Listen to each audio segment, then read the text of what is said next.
Hello everyone. Welcome to online edu classes of Brilliant Public School by Kailash Kumar sir. Today in this video we are going to learn chapter 9 of class 5 English.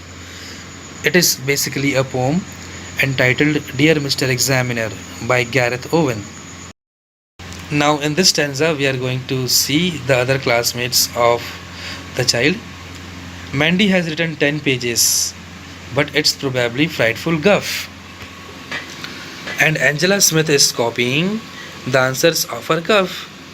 What he's telling further is telling about the other classmates like Mandy, a boy who has written 10 pages, but it's useless things he has written. The silly or stupid ideas he has filled up his answer sheet. The waste things he has written.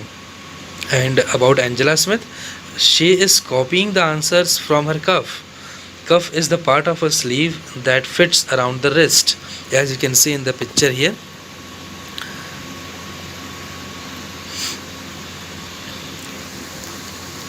Guff means silly or stupid ideas, nonsense ideas.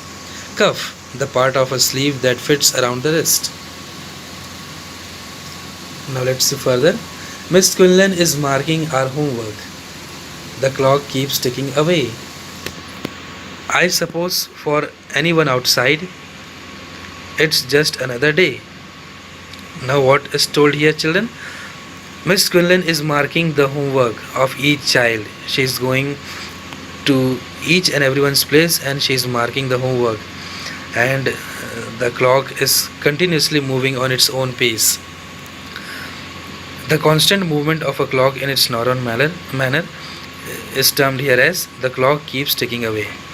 I suppose for anyone outside, it's just another day. He is thinking that for any other people who is outside the classroom or outside the school, it's just a usual day as it comes daily.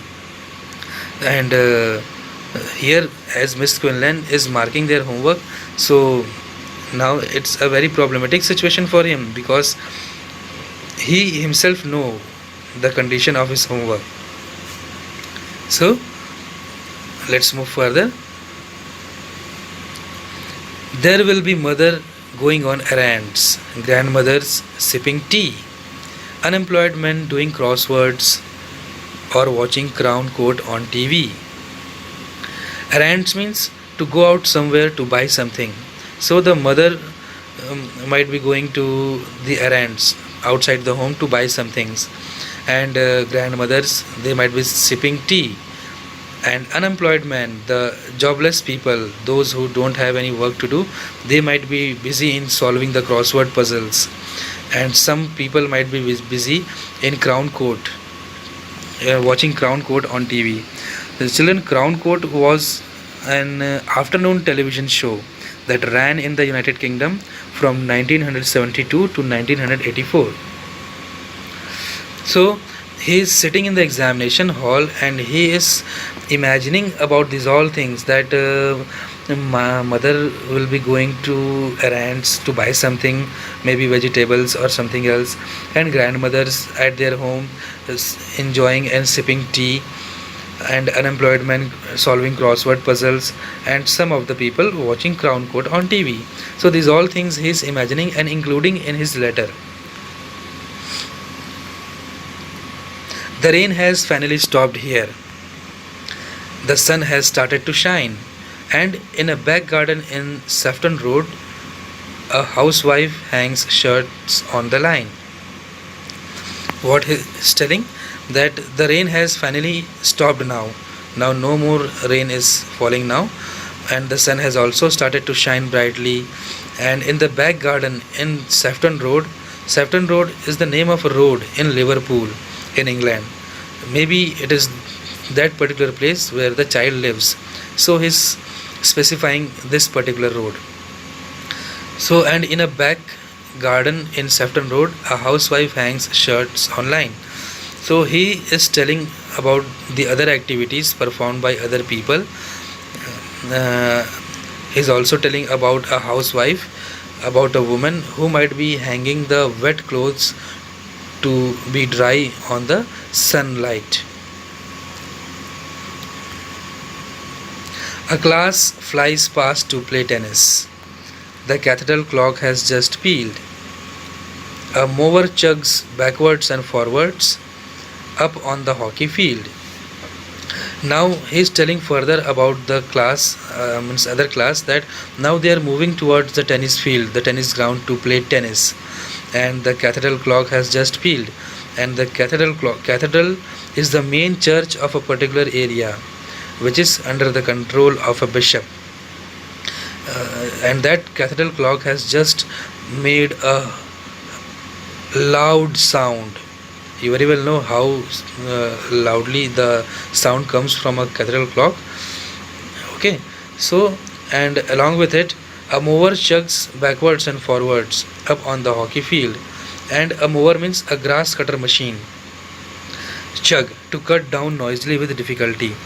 And the mower, the machine, is going forward and coming backwards and producing very loud sound and cutting the grasses, trimming the grasses on the hockey field. So these all things he is including in that informal letter. Now let's see what happens further. Miss Quinlan's just read what I have written. Her face is an absolute mask. Before she collects the papers in, I have sort of favor to ask. Absolute mask means, children, no clear expression shown. Means when Miss Quinlan read the answers or the things which the child has written on his homework, so she's totally, means no clear expression was there on her face. That's why it is told as absolute mask.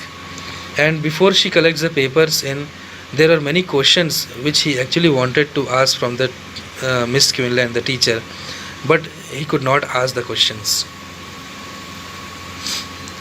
I thought your questions were lovely. I have only myself to blame. But couldn't you give me some marks for writing the date and my name?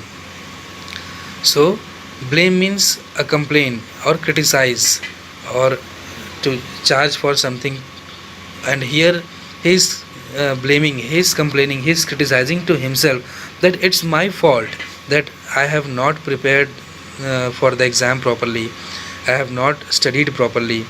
But no doubt your questions are lovely and very simple.